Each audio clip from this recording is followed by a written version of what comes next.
السلام عليكم ورحمة الله وبركاته. إن الحمد لله نحمده ونستعينه ونستغفره ونؤمن به ونتوكل عليه ونعوذ بالله من شرور أنفسنا ومن سيئات أعمالنا. من يهد الله فلا مضل له ومن يضلل فلا هادي له، ونشهد أن لا إله إلا الله وحده لا شريك له ولا نذير له ولا وزير له ولا مثيل له ولا مشير له ولا معين له، ونشهد أن سيدنا وسندنا وحبيبنا وطبيبنا وطبيب قلوبنا وطبيب أرواحنا ومرشدنا ومولانا محمدا عبده ورسوله الذي أرسله بالحق بشيرا ونذيرا وداعيا إلى الله بإذنه وسراجا وقمرا منيرا.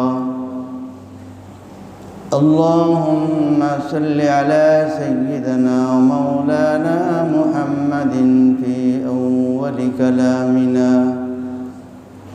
اللهم صل على سيدنا ومولانا محمد في أوسط كلامنا.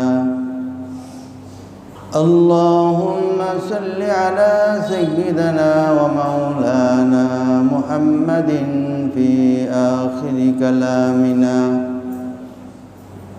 وصلى الله تعالى على خير خلقه محمد وعلى آله وصحابه أجمعين. أما بعد فأعوذ بالله من الشيطان الرجيم. بسم الله الرحمن الرحيم.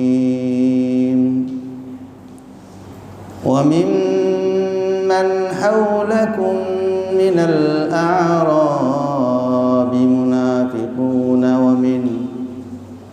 ومن أهل المدينة مردوا على النفاق لا تعلمهم ونحن نعلمهم سنعذبهم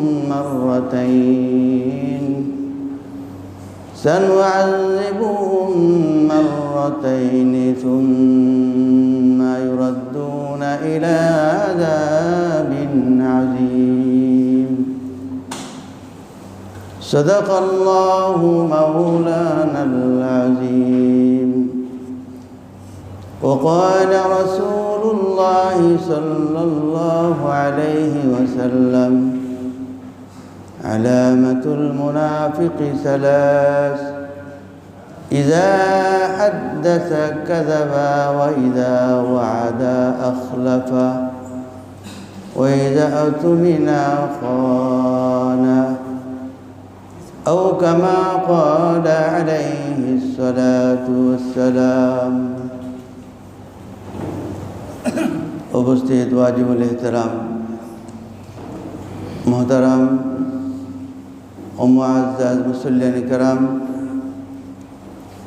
अल्लाह जल्ला शानुहुर लाखों कोटि शुक्रिया कि अल्लाह रब्बुल आलमीन आमादेरके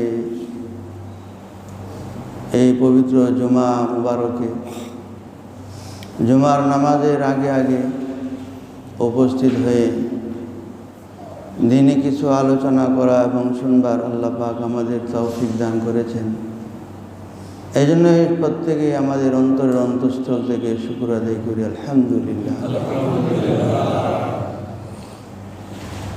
আমরা সকলেই দিনপ্রিয় মানুষ, দিনকে আমরা দিলের থেকে মহব্বত করি। আর দিন এমন জিনিস যার ভিতরে পরিপূর্ণ দিন থাকবে, সে সহ সমাজ রাষ্ট্র কোনো জায়গায় অশান্তি থাকতে পারে না, থাকে না। কিন্তু যদি দিন না থাকে তাহলে অশান্তির কোনো শেষ থাকে না। আমরা দৈনন্দিন খবরের পাতায় যখন চোখ বোলাই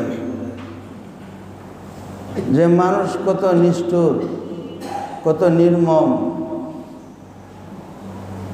নির্মমভাবে মা তার কন্যাকে হত্যা করতেছে, বাবা তার শিশু সন্তানকে হত্যা করছে, সন্তান মাকে জবাই করে দিতেছে, সন্তান তার বাপকে হত্যা করছে। সামাজিকভাবে সমাজের ভিতরে কত মানুষ কতভাবে অশান্তি সৃষ্টি করে বেড়াচ্ছে, এর কোনো অন্ত নাই এবং তাদের কোনো একটা গন্তব্যও নাই মনের মধ্যে যে আমাদের সামনে একটা বিরাট গন্তব্য আছে। অল্প কিছু দিনের জন্য আল্লাহ পাকের দেওয়া উপহার। ইয়াসআলুনাকা আনির রূহ কুলির রূহু মিন আমরি রাব্বি। ইহুদ কাফের তারা আল্লাহর রসুলকে রূহ সম্পর্কে জিজ্ঞাসা করেছিল, এটা কি জিনিস? হাতের একটা বডি আছে, পায়ের একটা বডি আছে, চোখের একটা দেহ আছে, মাথার একটা বডি আছে, আমি কথা বলছি জবান, এই জবানের একটা শরীর আছে। কিন্তু এত কিছুকে যে শক্তিতে আমরা চলছি ওই বডি কিন্তু দেখা যায় না। রূহ কোথায় আছে, কোন জায়গায় আছে, এর কোনো জায়গা নির্দিষ্ট নাই। তো এটা কি জিনিস? ইয়াসআলুনাকা আনির রূহ কুলির রূহু মিন আমরি রাব্বি। রূহ হলো আল্লাহর হুকুম। বডি তৈরি হয়েছে, সেখানে আল্লাহর হুকুম হয়েছে, এই আমাদের চলাচল শুরু। এটাই হলো আমাদের পাওয়ার, এটাই হলো আমাদের শক্তি। তাহলে এইটুকু শক্তি, এই যে এটুকু পাওয়ার, এই পাওয়ারটুকু দেওয়া কে দিয়েছেন আমাদেরকে? আল্লাহ তাআলা। এই রূহটা একটা হুকুম। কুলির রূহু মিন আমরি রাব্বি। সবাই মনে রাখবেন কথাটা। রূহ কি জিনিস? আল্লাহর হুকুম। এটা কোনো বডি না, এটা কোনো শারীরিক কোনো অঙ্গ না। এটা কি একটা হুকুম? আমি কাউকে বললাম, এই যাও তুমি এটা নিয়ে আসো, এটা কোনো শরীর? এটা কি একটা হুকুম? এই হুকুমটার একটা মেয়াদ আছে, সময় আছে।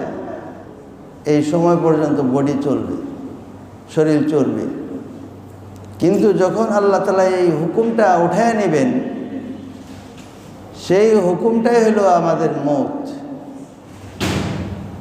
যে একটা হুকুম হয়েছিল, ওই হুকুমে আমাদের চালু হয়ে গেছে, রান করছি। আবার ওই হুকুম যখন নিয়ে নেবেন, যেটা আজরাইলের মাধ্যমে, তখন আল্লাহ তাআলার হুকুম যখন উঠে যাবে, ওই পাওয়ারে, ওই শক্তিতেই আমরা চলছি। এজন্য সমাজ, ব্যক্তি, পরিবার, রাষ্ট্র, এই সবগুলোর জন্য একটা নিয়ম আছে এবং সেই নিয়মের ভিতরে যে শান্তি, যে আরাম বিরাজ করে, এই সবগুলোর চূড়ার উপরে দাঁড়িয়ে আছে দিন। যদি দিন থাকে তাহলে আমার সব কিছুর ভিতরে শান্তি থাকবে। আমার মনের মধ্যেও শান্তি থাকবে, শরীরে শান্তি থাকবে, ঘরেও শান্তি থাকবে, সমাজেও শান্তি থাকবে, রাষ্ট্রেও শান্তি থাকবে। কিন্তু যদি দিন শূন্য হয়, কোথাও আরাম থাকবে না, কোথাও শান্তি থাকবে না। যে মা তার সন্তানকে পেটে ধারণ করলো, ওই মাই তার সন্তানকে জবাই করতেছে, হত্যা করতেছে। এটি কিসের জন্য? সন্তান আল্লাহর দেওয়া নিয়ামত, আল্লাহ পাকের অনেক বড় নিয়ামত। সন্তানের মাধ্যমে দুনিয়াতে আমার চিহ্ন থেকে যাবে। আর যদি সন্তান না থাকে তাহলে আমার চিহ্ন নিশ্চিহ্ন হয়ে যাবে, আমাকে কেউ স্মরণ করবে না। আমাদের প্রত্যেকের একটা বংশধারা আছে, কারো সংরক্ষিত আছে, কারো সংরক্ষিত নাই। যাদের সংরক্ষিত আছে তারা হয়তো বা অনেক সচেতন ছিল,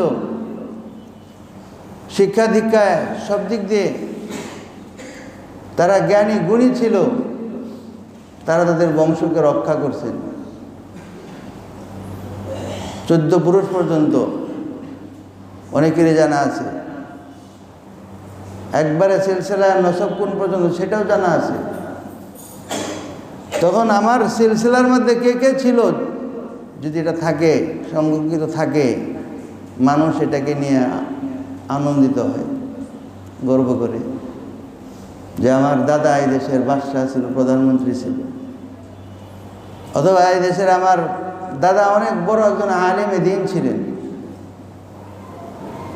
একজন আলেমে দ্বীন হওয়া এর ইতিহাসটা শুধু তার বংশ বা নির্দিষ্ট একটা জাতি গোষ্ঠী সংরক্ষণ করে না, ওই আলেমে দ্বীনের নসবকে দিন যতদিন আল্লাহ তাআলা এই দুনিয়ার জমিনে বাকি থাকবে, এবং যে কোনো আলেমে দ্বীন না, যারা এই দিন নিয়ে চলে এবং স্বীকৃত দিনের কাজ করে যায়, তাদের নসল, তাদের আমলনামা এবং তাদের বুজুর্গি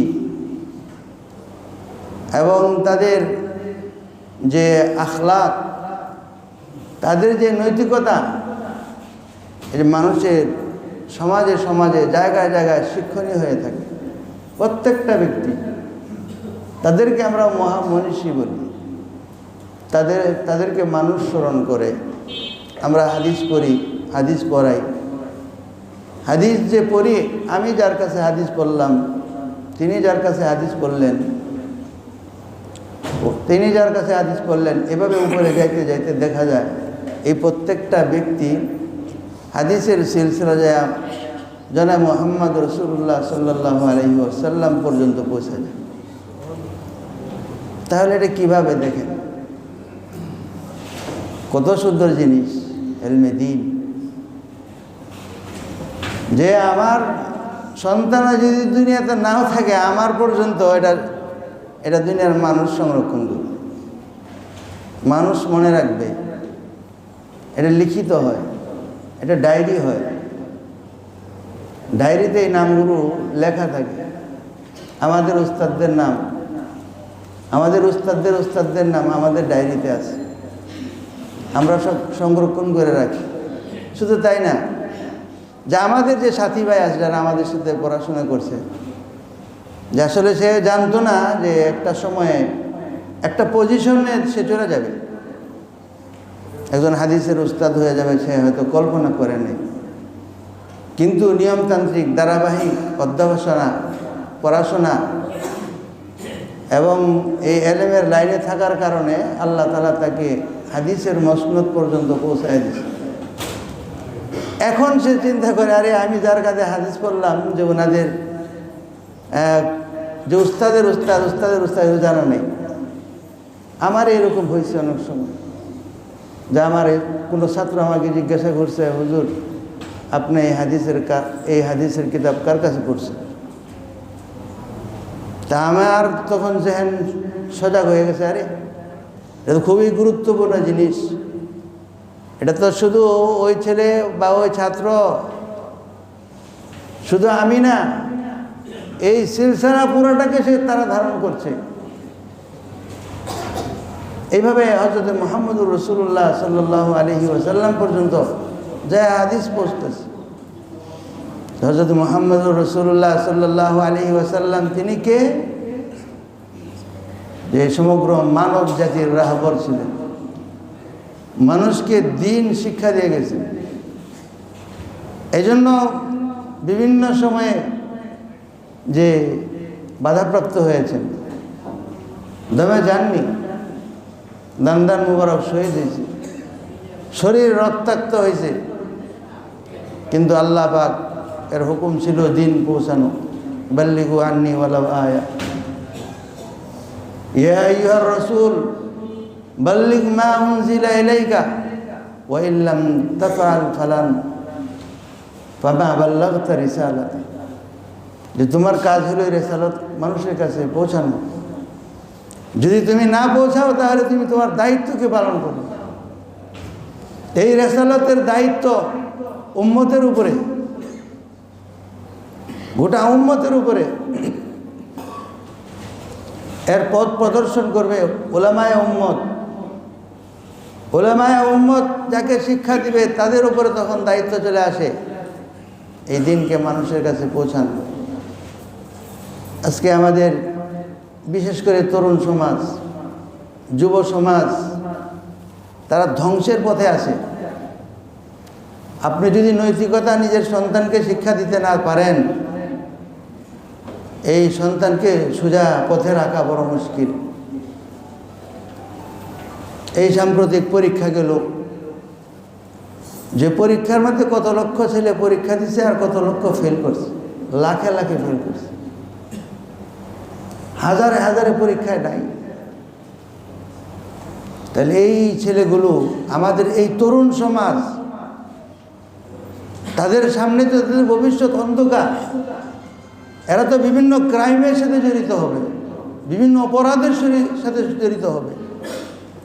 এমন এমন অপরাধ হবে যে ওই সন্তান তার পিতাকে হত্যা করে ফেলবে, ওই ছাত্র তার শিক্ষককে হত্যা করবে, ওই ছাত্র তার যে পড়াশোনা করে না তার শিক্ষককে লাঞ্ছিত করবে দুনিয়ার জন্য।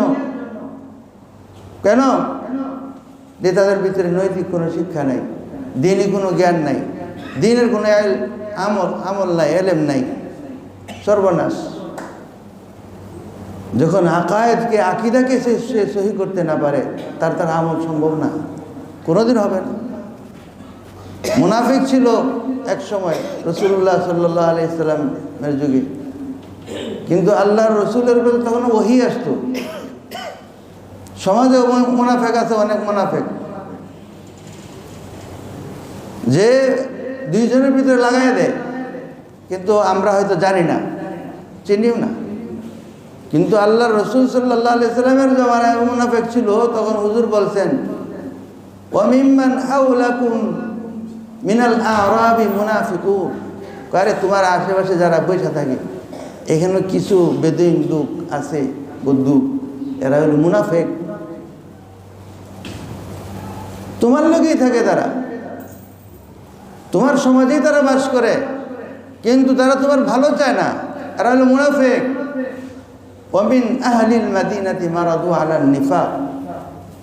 যে মদিনায় তুমি আসছো, এই মদিনাবাসী কিছু লোক, এদের মধ্যে মুনাফিক আছে। হুজুর সাল্লাল্লাহু আলাইহি সাল্লামকে আল্লাহ তাআলা জানাই দিয়েছে।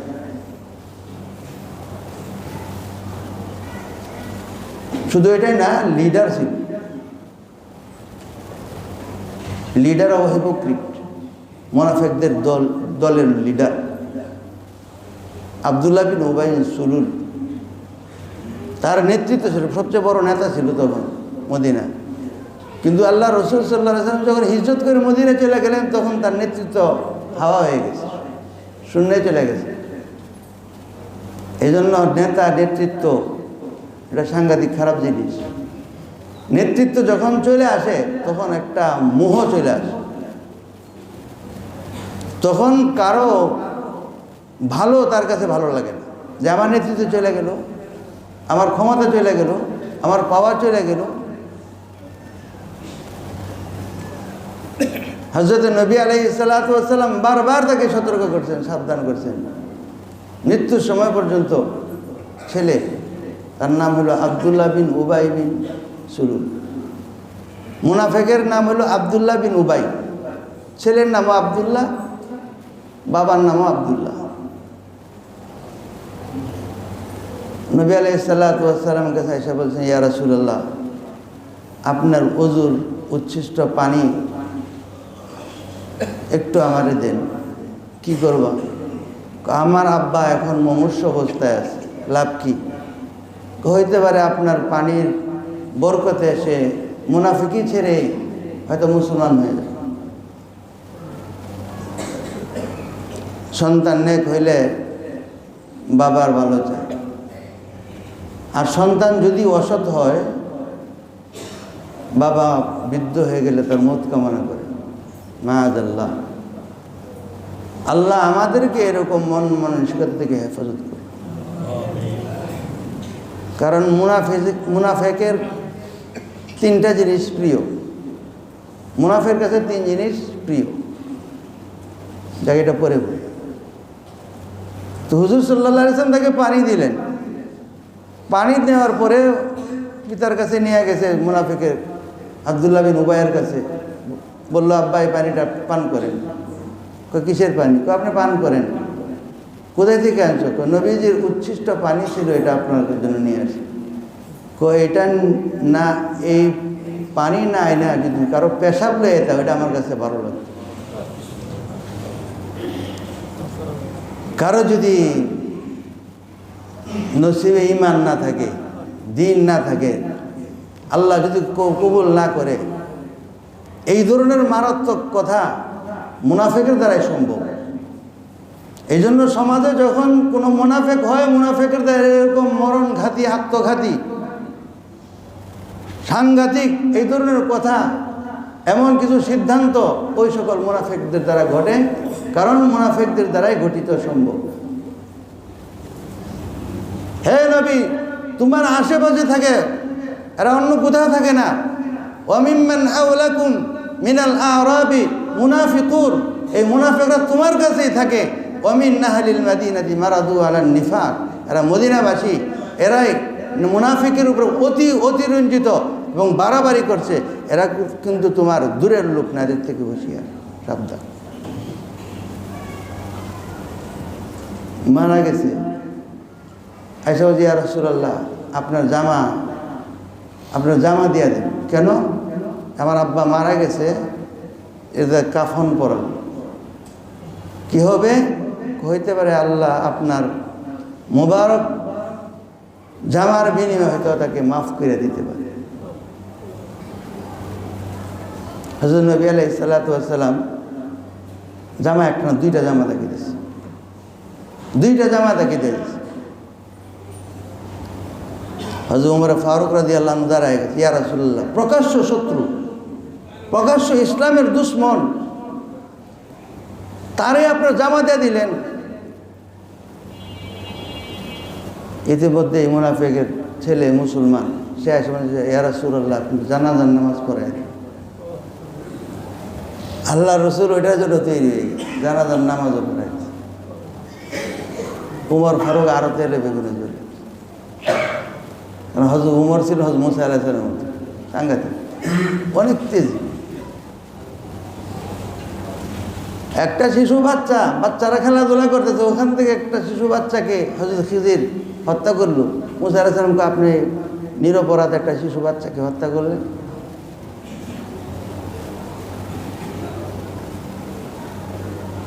নৌকায় বিনা পয়সা পার করছে, নৌকাটা ফোটা করে দেওয়া পার হয়ে চলে গেছে, টাকাও দিছে না, টাকাও নেয় না, টাকাও দিছে না। আপনি নৌকাটা আমি ভাঙ্গা থুয়েছেন। এক এলাকায় মুসাফির মেহমানদারি চাইছে যে আমাদেরকে খাবার দেন, আমরা মুসাফির মানুষ। ওই এলাকার লোকজন কোনো খায় খাতির করলো না, মেহমানদারি করলো না, বরং ওখানে একটা বিরাট বড় একটা উপকার করে আসছে। একটা দেয়াল, এটা মাটিতে পড়ে আসলে এটাকে ধরে সোজা করে দিয়ে আসছে। আপনি এত বড় উপকার করে দিয়ে আসলেন। হযরত ওমর ফারুক রাদিয়াল্লাহু আনহু বলেন, ইয়া রাসূলুল্লাহ, এত বড় শত্রু আপনি জানেন, আল্লাহ পাক কোরআনেও যার কথা আছে, আর তার জানাজায় আপনি শরীক হইতেছেন। নবী আলাইহিস সালাম জানাজা পড়াইছেন, ছেলে বায়না ধরে, ইয়া রাসূলুল্লাহ, তার দাফনের সময় আপনার মাধ্যমে দাফন। হুজুর সাল্লাল্লাহু আলাইহি ওয়াসাল্লাম তার দাফনও করেছে, কবরস্থ করাইছে। কিন্তু হযরত নবী আলাইহিস সালাতু ওয়াস সালাম জামা কেন দিলেন? আল্লাহ রাব্বুল আলামিন আল্লাহর রাসূলকে জানাই দিয়েছেন যে তোমার জামা তোমার কারণে বরকতওয়ালা, জামা তোমার কারণে তার মধ্যে বরকত আছে। লাইসা লিল ইনসান ইল্লা মা সাআ, কিন্তু কোনো ব্যক্তি যদি সে আমল না করে তাহলে তোমার জামা কাউকে রক্ষা করতে পারবে না, তোমার জামা দিয়ে কেউ উদ্ধার হবে না।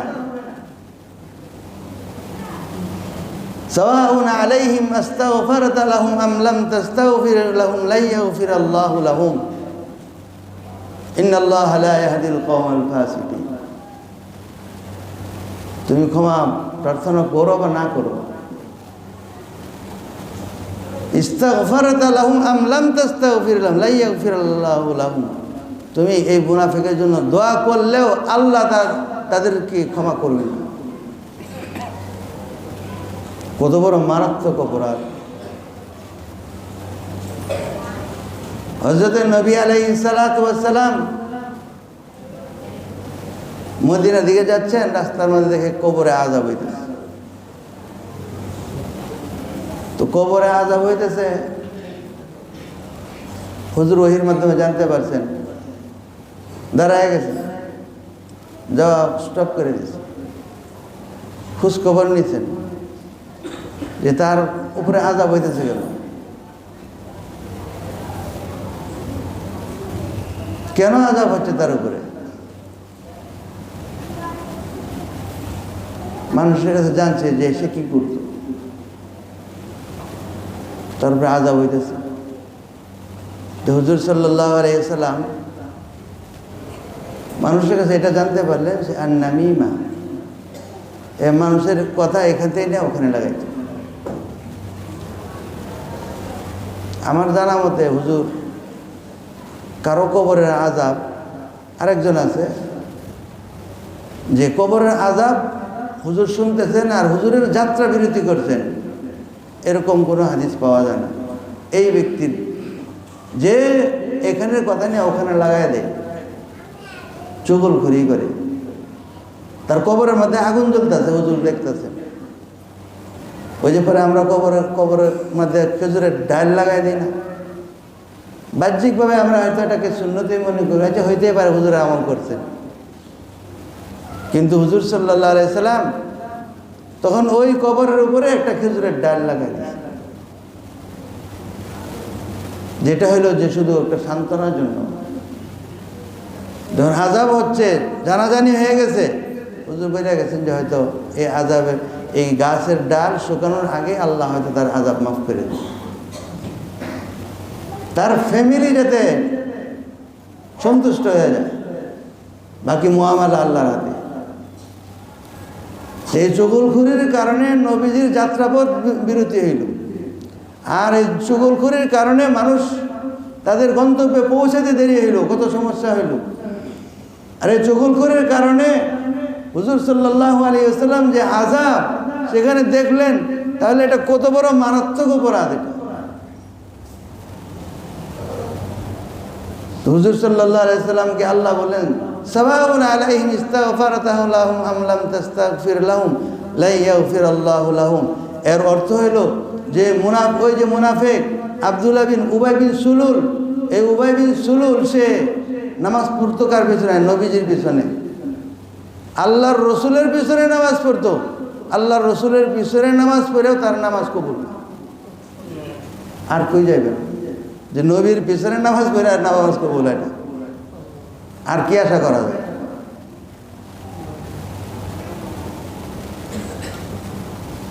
সে কত কষ্ট দিছে।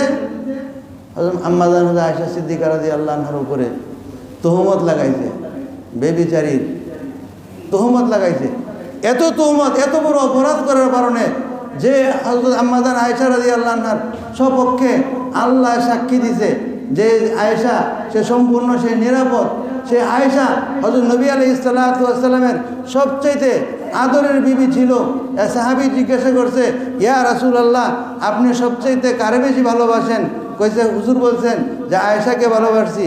ইয়া রাসূলুল্লাহ, আমার এটা উদ্দেশ্য না, আপনি ওই সাহাবীর উদ্দেশ্য ভিন্ন, যে আমার সাহাবাদের মধ্যে, যে পুরুষদের মধ্যে বা অন্য কেউ আপনার রিলেটিভ ছাড়া অন্য কাউকে কাকে সবচেয়ে বেশি ভালোবাসেন? বললেন যে আয়েশার আব্বাকে আমি সবচেয়ে বেশি মহব্বত করি। এরকম যে প্রিয় বিবির উপরে যে অপবাদ লাগাইছে, তার জানাজা শরীফ, তাকে কাফনের কাপড় দিচ্ছে, তার জন্য দোয়া করছে আল্লাহ, আর আল্লাহর রসুলের পিছনে নামাজ পড়ছে। তাও কোথায় পড়ছে? মদিনার মসজিদে নামাজ পড়ছে। ওই নামাজ তার জীবনে কোনো নামাজ, কোনো ইবাদতই কবুল হয়। মুনাফিকি করবে, মুনাফিকের কোনো আমল আল্লাহর কাছে কবুল হয় না। মুনাফিক তিন জিনিসকে পছন্দ করা, যেটা বলছিলাম, লা ইউহিব্বু সালাস। এক নাম্বার, যে কোনো বয়স্ক মানুষ, বৃদ্ধ মানুষ, যাকে লালতে পালতে কষ্ট হয়, তখন গালি দেয়, বুইরা শয়তান। সামাজিক আমাদের গ্রামের ভাষায় বুইরা শয়তান। আবু নাঈম ইসফাহানি হাদিসের কিতাবের মধ্যে উল্লেখ করছেন, কারো বয়স যখন হয়ে যায় 80, আল্লাহ পাক কবরের আযাব শরমে, যেহেতু বয়স পাইছে, লোকটা কষ্ট পাইছে, কষ্ট করে দুনিয়া থেকে আসছে, তার প্রতি লজ্জিত হয়ে তার কবরের আযাব মাফ করে দেয়। ময়দানে হাসরের মধ্যে তার সাথে শিথিলতার মুআমালা করে, সেখানে আল্লাহ তাআলা তাকে ওই আযাবের সম্মুখীন না কইরা শিথিলতার সাথে চশমকশি কইরা আল্লাহ পাক তাকে সেখানে ক্ষমা করে। নাম্বার 2, জুল ইলম, ইলম ওয়ালাকে একমাত্র মুনাফিক অপছন্দ করে। যার মধ্যে ইলম আছে, সাহাবে ইলম, আমলওয়ালা, এরকম সাহাবে ইলম আমলওয়ালাকে একমাত্র মুনাফিকরাই তাকে অপছন্দ করে, অন্য কেউ অপছন্দ করে। আলামাতুল মুনাফিক। হযরত নবী আলাইহিস সালাতু ওয়াস সালাম হযরত আব্বাস রাদিয়াল্লাহু তাআলা আনহু বদরের যুদ্ধে, তিনি চাচা হযরত আব্বাস ইসলাম গ্রহণ করেন নাই, বদরের যুদ্ধে তিনি বন্দী হয়েছেন, কয়েদি। যুদ্ধে যেহেতু মুসলমানদের বিজয় হয়েছে, আব্বাস রাদিয়াল্লাহু আনহু কাফেরদের পক্ষ হয়ে আসছে, হযরত নবী আলাইহিস সালাতু ওয়াস সালাম তার বন্দিত্বকে টাকার বিনিময়ে ছাড়াইছেন। হযরত আব্বাস রাদিয়াল্লাহু আনহু বিবস্ত্র হয়ে গেছিলেন। ওই উবাই ইবনে সুলুক হযরত আব্বাস রাদিয়াল্লাহু আনহু ইসলামের বিরুদ্ধে যুদ্ধ করতেছে, ওই যুদ্ধের ময়দানের মধ্যে চাচাকে একটা পোশাক দিয়েছিল, জামা দিয়েছিল। আল্লাহ রসুল সাল্লাল্লাহু আলাইহি ওয়াসাল্লাম এর বিনিময়টা তার মৃত্যুর সময় নিজের জামা দেয়া ওই কবরে দাফনের জন্য ওই দায়কে তিনি পরিশোধ করছেন। অন্যথায় আল্লাহ রসুলও জানেন যে আমার জামায় তাকে ক্ষমা করতে পারবে না। তার একটা অবদান ছিল আমার নসলের উপরে, আমার চাচার উপরে। এই দায়কে আমি পরিশোধ করলাম, এই দায়কে আমি পরিশোধ করলাম। মুনাফিকদের কাজ হলো গেঞ্জাম লাগাই দিল। যখন দেখলো যে তার মদিনায় কোনো ক্ষমতা নাই, ক্ষমতা সম্পূর্ণ আল্লাহ রসুলের পিছনে সব চলতেছে, সব মানুষ ওই দিকেই যেতেছে। একদিন হযরত উমর রাদিয়াল্লাহু আনহুর গোলাম কুয়ার মধ্যে পানি আনতে গেছে। পানি আনার সময় এক মদিনার আনসারীর সঙ্গে ঝগড়া হয়ে গেছে। তখন ঝগড়া হয়ে গেলে তাকে মারামারি হয়ে গেছে, রক্তাক্ত হয়েছে, বিচার হয়েছে। তখন মুনাফিক সুযোগ সন্ধানের সুযোগ নিয়ে নিছে যে এইবার বুঝি সুযোগ, যে সব মদিনাবাসী লোকদেরকে ডাকাইছে, তোমরা আসো, দেখছো যে তোমরা খাওয়ায়া পড়ায়া জায়গা দিয়া আশ্রয় দিয়ে যাদেরকে জায়গা দিয়েছিল তারা আজকে তোমাদেরকে পিটায় মারে। বাড়তে বাড়তে আল্লাহ রসুল সাল্লাল্লাহু আলাইহি তিনি বাইরে আছেন, আসছে আইসা বলতেছেন যা দুই দলে তুমুল মারামারির লক্ষণ পুরা। বলছেন যে তোমাদের ভিতরে যে এখনো জাহিলিয়ত আছে, তোমরা কি জাহেল হয়ে গেলা? তো জাহিলিয়তের কাজ। হুনাইনের যুদ্ধের মধ্যে মুহাজিরদেরকে আল্লাহ রসুল সাল্লাল্লাহু আলাইহি সাল্লাম গনিমতের মাল দিয়েছে, আনসারীরা পাইছে না। তখন ওখানে এক শ্রেণী তো মুনাফিক থাকেই, এরা উঠেছে এই যে দেখো নিজের দেশের মানুষে নিজের এলাকার লোকেরে সাহায্য করলো, গনিমতের মাল দিল, কিন্তু আমরা কত কিছু করলাম, আমাদের কিছু দিল না। মুনাফিকরা ওখানেও কথা উঠাইছে। হযরত নবী আলাইহিস সালাতু ওয়াস সালামের কানেও গেছে, হুজুর সবার সামনে রেখা কথা বলছেন যে মুহাজিররা তাদের ঘরে মাল নিয়ে যাবে, আর তোমরা আনসারী যারা আছো তোমরা মদিনায় তোমাদের ঘরে তোমাদের নবীকে সঙ্গে নিয়ে যাবে। তোমরা কোনটাকে পছন্দ করো? মালকে পছন্দ করো না রাসূলকে পছন্দ করো? কে ইয়া রাসূলুল্লাহ আপনাকে পছন্দ। মুনাফিকরা সেখানে অকৃতকার্য। মুনাফিক কোনোদিন সফল হয় না, সফলতা পাইতে পারে না, সফলতার পথ দেখাইতেও পারে না। ইন্নাল মুনাফিকিনা লাকাযিবুন, সূরার নামে তো মুনাফিক, ওখানে আছে ইন্নাল মুনাফিকিনা লাকাযিবুন। মুনাফিকরা হইলো এরা মিথ্যাবাদী। আল্লাহ তাআলা বলছেন ইন্নাল মুনাফিকিনা লাকাযিবুন। ওখান থেকে যখন ফেরত আসছে, আচ্ছা এখানেও আমরা আমাদের অধিকার আদায় করতে পারলাম না, আমাদের কথা পূরণ হইল না। কয় মদিনা যায় যতগুলো আছে বাহিরের থেকে আসছে, মক্কা থেকে মুহাজির হয়ে সবজি বের করে দেব। ইয়াকুলুন লাইর রাজানা ইলাল মাদিনাতি লা ইখরিজান্নাল আযযু মিনহাল আযাল। আমরা এলাম যে মদিনার লিডার, সম্মানিত সম্ভ্রান্ত নেতৃত্ব আমাদের, ওই যারা মুহাজির হয়ে আসছে লানুখরিজান্না, এদেরকে আমরা বের করে দিব। ওয়ালাকিন্নাল মুনাফিকিনা লা ইয়াফকাহুন, কিন্তু মুনাফিকরা বুঝে না যে কাদেরকে বলতেছে বের করে দিবে। আল্লাহর রাসূলকে বের করে দিবে, যার জন্য দুনিয়া সৃষ্টি, যার দ্বারা হেদায়েত, যার মাধ্যমে আল্লাহ তাআলা দুনিয়াতে হেদায়েতের বাণী ছড়াইতেছে। আলামাতুল মুনাফিকি সালাস, ইযা হাদাসা কাযাবা। যে আল্লাহ বলে ইন্নাল মুনাফিকিনা লাকাযিবুন, যে মুনাফিকের একটা আলামত হলো যে কথা বললে মিথ্যা বলে। মুনাফিক হয়ে আলেমকে গালি দেয়, সে মুনাফিক। জুল ইলম, সুলতান মাহমুদ গজনবীর নাম শুনছি, সে তার পিতা সম্পর্কে তার সন্দেহ আছে। এমন মানুষ হয় যে তার জন্মদাতা পিতা, তার সম্পর্কে সন্দেহ। আরেকটা হলো আল উলামা ওয়ারাসাতুল আম্বিয়া, আলেমরা যে নবীদের ওয়ারিস, এই হাদিসের মধ্যে তাদের সন্দেহ। কয়টা বানাইছে হুজুর, কি অবস্থা। তো একদিন সে রাজদরবার থেকে বের হয়েছে, তার সামনে আগে প্রহরী সহ, তা দেখে যে একটা ছেলের সন্ধ্যা হয়ে গেছে, যে এক হিন্দুর দোকানের সামনে বাতি জ্বলছে, ওখানে পড়তেছে। তার নিজের বাতি নাই, কেরোসিন নেই, লালটিন নাই। তা আবার আইসা পড়ে ঘরে, যেখানে পড়ে, আবার ভুলে গেলে আবার ওখানে যায় পড়ে। এটা কতক্ষণ সে দাঁড়ায় দেখল। দেখার পরে তাকে বললো যে তোমার কি সমস্যা, কি? বললো যে আমার তো এই তেল নাই, ঘরে বাতি নাই, এই জন্য ওই জায়গায় আমি দাঁড়ায় পড়ি। আল্লাহ, কেমন ছাত্র। পরে বললো তোমার আজকে থেকে বেফিকির, তুমি রাজ দরবারে থাকবা, রাজ দরবারে তুমি ঘুমাইবা, সেখানেই পড়াশোনা করবে। হ্যাঁ, নিরাপদে। রাতে যখন ঘুমাইতে গেছে, তো ঘুমাইলে আল্লাহ রসুল সাল্লাল্লাহু আলাইহি ওয়াসাল্লামকে যে স্বপ্ন দেখছে, সেই স্বপ্নের মধ্যে তার যে সন্দেহ ছিল, এই সন্দেহ এভাবে দূর করেছে। আল্লাহ রসুল সাল্লাল্লাহু আলাইহি সাল্লাম বলছেন, হে সবুক্তগিনের ছেলে সুলতান মাহমুদ,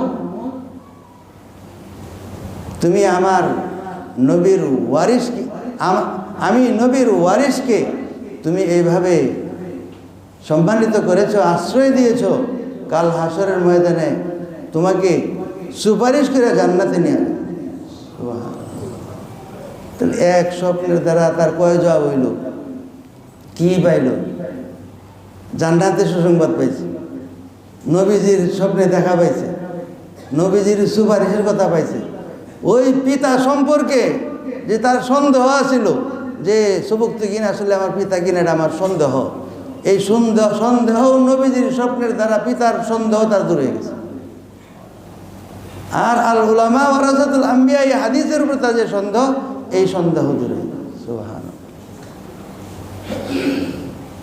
এই জন্য সমাজের মধ্যে যে আমরা পরস্পরের ভিতরে মিল মহব্বত, নিজের ঘরের মধ্যে মিল মহব্বত, মানুষের সাথে মিল মহব্বত, কারো কথা এখানে এদিক সেদিক লাগায়া যে নেতৃত্ব, যে লিডার অফ হেপোক্রিট, ওই যে আব্দুল্লাহ বিন উবাই ইবনে সুলুল, আপনি হেপোক্রিটের দলের লিডার হয়ে গেলেন, সাংঘাতিক মারাত্মক। এই মুনাফিকের লিডার হয়ে কোনো ক্ষমা নাই, কোনো মাফ নাই। আল্লাহ বলেছেন, সাওয়াউন আলাইহিম ইস্তাগফারতাহুম আম লাম তাস্তাগফির লাহুম লা ইয়াগফিরাল্লাহু লাহুম।